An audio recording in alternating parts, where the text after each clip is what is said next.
أعوذ بالله من الشيطان الرجيم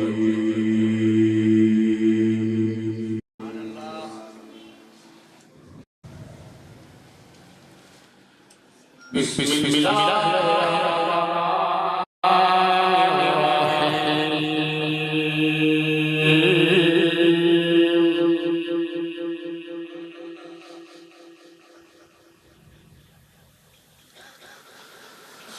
الحمد لله رب العالمين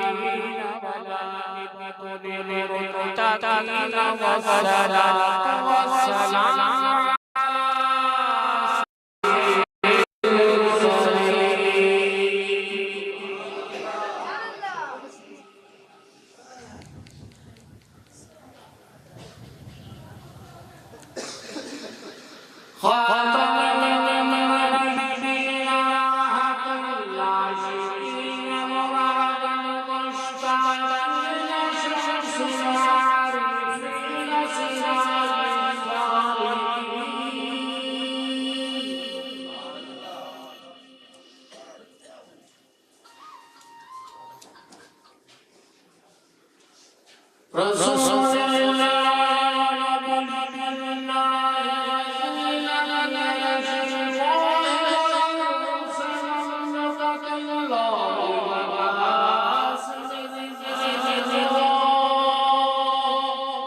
والصلاة والسلام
صلى الله عليه وآله وصحبه وأزواجه وذرياته وأولياء أمته أجمعين.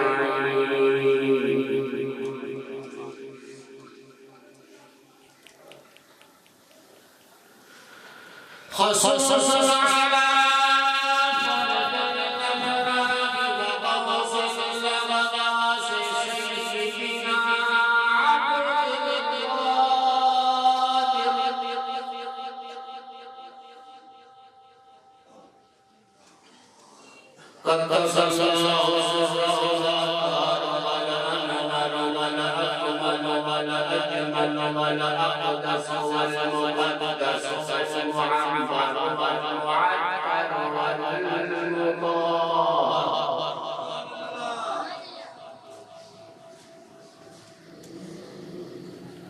أما الله تعالى في القرآن المجيد والقرآن الحميد على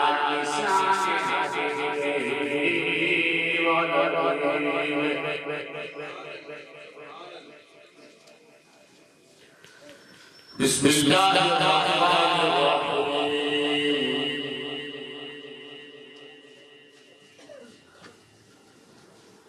يا أيها الذين آمنوا كتب عليكم الصيام كما كتب على الذين من قبلكم لعلكم تتقون.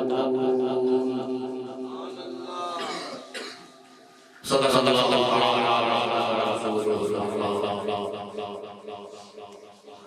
ونحن على ذلك من الشاهدين الصالحين والصابرين والمؤمنين والمؤمنين والحمد لله رب العالمين.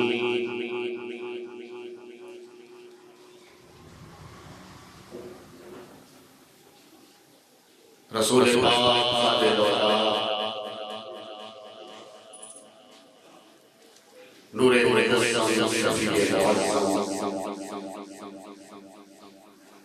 محبوب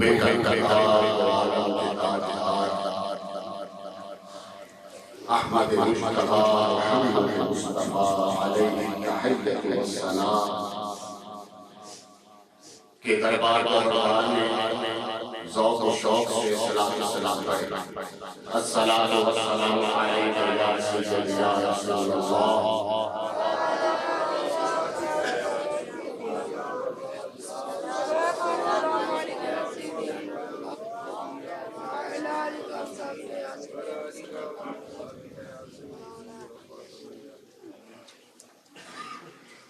میری نماز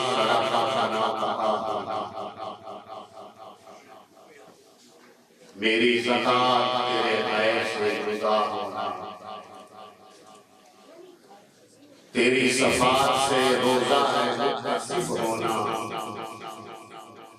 تیرے نشان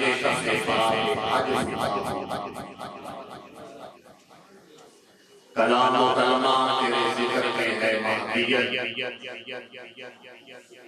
کمال تیری حقیقت سے آشنا ہونا، جمال حضرت انسان جمال ہے تیرا، جمال حضرت انسان جمال ہے تیرا، وصال تیرا تیری ذات میں فنا. مجھے یہ فخر کہ میں تیرا آئینہ ٹھہرا، مجھے یہ فخر کہ میں تیرا آئینہ ٹھہرا، تجھے یہ ناز ہے انوار کا خدا.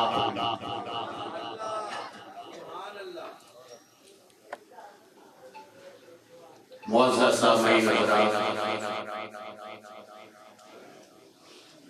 نہایت قابل احترام صاحب والا شان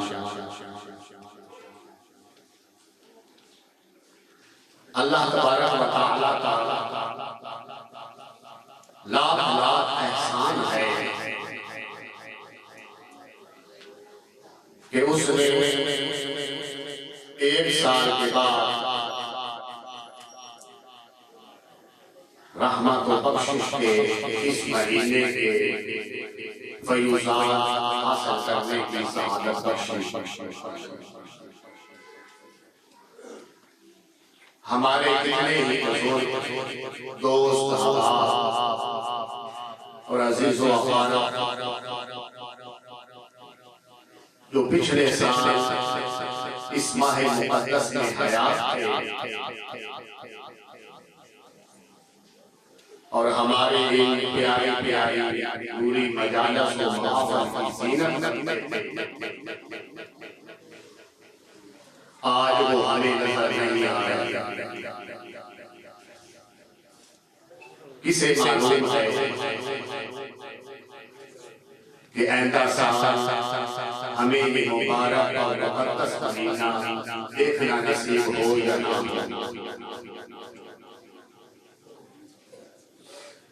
یہ بابرکت اور بابرکت مہینہ رمضان المبارک رحمتیں اور مغفرتیں کے لیے تشریف لاتا ہے.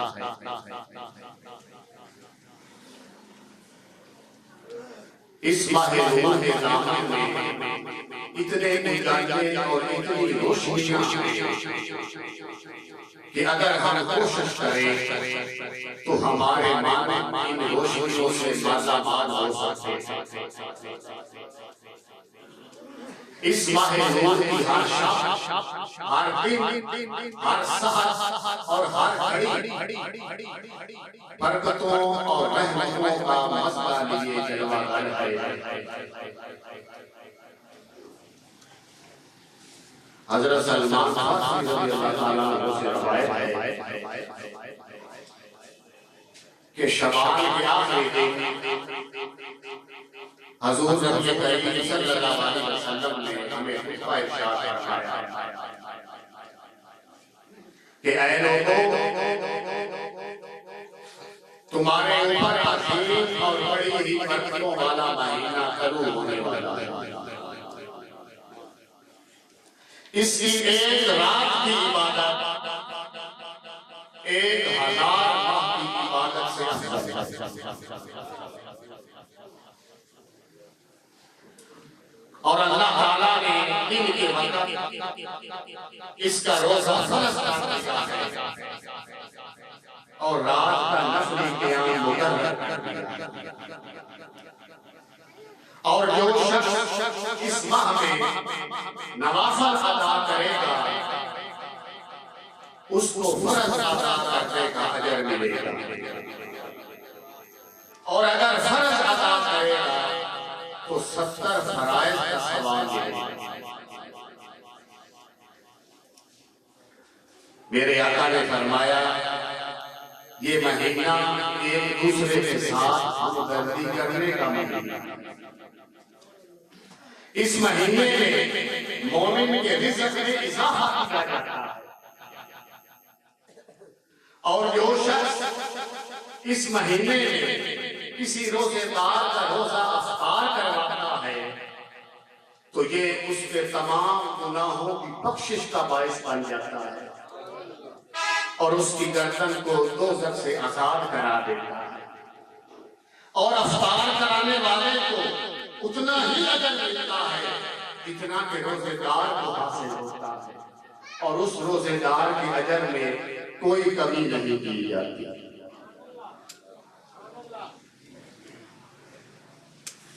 میرے دوستو، انسان کو ہر وقت رزق دینے والا خالق یہ امتحان لینا چاہتا ہے کہ سارا سال میری نعمتیں کھانے والے آیا صرف 30 دن ان کو میرے لیے چھوڑ بھی سکتے ہیں یا نہیں؟ چونکہ اس کا تعلق براہ راست اللہ تعالیٰ کی ذات سے ہوتا ہے، اس لیے امتحان دینے والا یا لینے والا ہی جانتا ہے کہ وہ امتحان میں کامیاب ہوا ہے یا نہیں۔ اللہ تعالیٰ فرماتا ہے، حدیث قدسی ہے، الصوم لی وانا اجزی بہ، یعنی روزہ صرف میرے لیے ہوتا ہے اور اس کی جزا میں خود ہی براہ راست عطا کرتا ہوں۔ بعض حضرات نے اسے انا اجزا بہ بھی پڑھا، پھر یہ میں نہیں ہوگے کہ روزہ کی جزا میں خود ہی ہوں،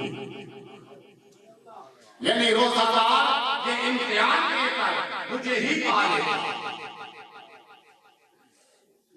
قرآن کریم میں مختلف مقامات پہ لکھا ہوا ہے کہ جو اچھے کام کرے گا اسے جنت ملے گی، تجری من تحتہا الانہار خالدین فیہا، جنت میں نہریں جاری ہیں جس میں ہمیشہ رہیں گے۔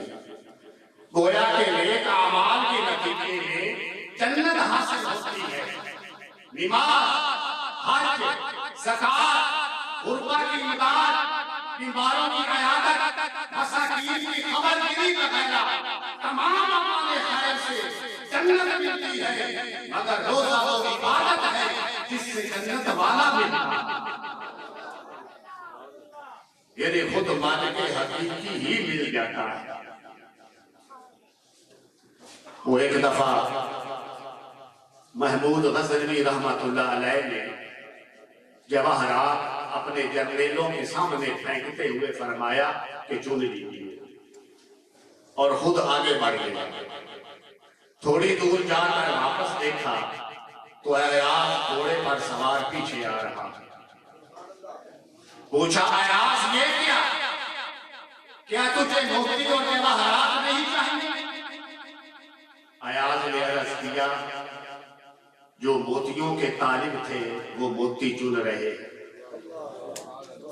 جو موتیوں کے طالب ہیں وہ موتی چن رہے ہیں، مجھے موتی نہیں بلکہ موتیوں والا چاہیے۔ اس سلسلے میں ایک حدیث بھی ملاحظہ فرمائیے۔ حضرت ربیعہ رضی اللہ تعالیٰ عنہ حضور کے صحابی تھے. ایک مرتبہ آپ نے حضور علیہ السلام کو وضو کرایا تو رحمت للعالمین نے فرمایا سل ربیعہ تو مانگ کیا چاہتا ہے. سبحان اللہ. حضرت ربیعہ نے کیا ہی خوب مانگا. عرض کیا آقا جس طرح یہاں میں آپ کے پاس ہوں اسی طرح جنت میں بھی آپ کے پاس حاضر ہوں. گویا کہ عرض کیا میں آپ کو آپ ہی سے مانگتا تجھ سے تجھی کو مانگ کر مانگنی ساری کائنات مجھ سا کوئی عطا نہیں تجھ سا کوئی سکی. تیرے کرم سے بے نیاز کون سی شے ملی نہیں. جولی ہی میری تنگ ہے تیرے یہاں نہیں. پھر آپ اندازہ فرمائیں کہ جس کو حضور علیہ السلام فرمائے مان کیا مانتا ہے اس کی جسمت کا کون اندازہ کر سکتا ہے. بے نواؤں کو جب ذوق نوا دیتے ہیں بے نواؤں کو جب ذوق نوا دیتے ہیں کمبر و کوثر و سلمان بنا دیتے ہیں اور ان کی نہایت کو پیغمبر لگانے والے ان کی نہایت کو پیغمبر لگانے والے کعبہ و سید کی منزل کا پتہ دیتے. تو حضرات محترم میں نے جو تلاوت کی اب اس کا ترجمہ سماعت فرمائیے. یا ایھا الذین آمنوا کتب علیکم الصیام کہ اے ایمان والو تم پر روزے فرض کیے گئے کما کتب علی الذین من قبلکم جیسے تمہارے اگلوں پر فرض کیے گئے تھے لعلکم تتقون تاکہ تم پرہیزگار ہو جاؤ. یا ایھا الذین آمنوا یعنی دل سے اور زبان سے خدا کی توحید کا اقرار کرنے کے بعد ایمان کا یہ تقاضا ہے کہ روزے رکھیں. دوسرے لفظوں میں روزہ کو ایمان کی ایک نشانی قرار دیا گیا. اس کے بعد ارشاد ہوتا ہے کتب علیکم الصیام. اسلام میں عبادات دو طرح کی ہیں ایک مالی اور دوسری جسمانی. مالی عبادات میں زکوٰۃ سب سے اہم ہے اور جسمانی عبادات میں نماز اور روزے کو بڑی اہمیت حاصل ہے. روزہ رکھنا بڑی کٹھن بات معلوم ہوتی ہے. صبح صادق سے لے کر غروب آفتاب تک بھوکا پیاسا رہنا اور نفسانی خواہش کو زیر کرنا بڑا مشکل کام ہے. اسی لیے اللہ تعالیٰ نے روزہ داروں کی تسلی و تشفی کے لیے فرمایا کما کتب علی الذین من قبلکم یہ تم سے قبل کی امتوں پر بھی فرض کیے گئے. یعنی یہ عبادت صرف ہم مسلمانوں پر فرض قرار نہیں دی گئی بلکہ کوئی بھی امت اس عبادت کی ادائیگی سے محروم نہ. کائنات کے باپ حضرت آدم علیہ السلام ہر ماہ کی 13, 14 اور 15 کو روزہ رکھتے تھے. سبحان اللہ. حضرت نوح علیہ السلام ہمیشہ روزہ دار رہتے. حضرت داؤد علیہ السلام ایک دن چھوڑ کر دوسرے دن روزہ رکھتے تھے. حضرت عیسیٰ علیہ السلام ایک دن روزہ رکھتے اور 2 دن افطار کرتے. حضرت آدم علیہ السلام سے لے کر آج تک روزہ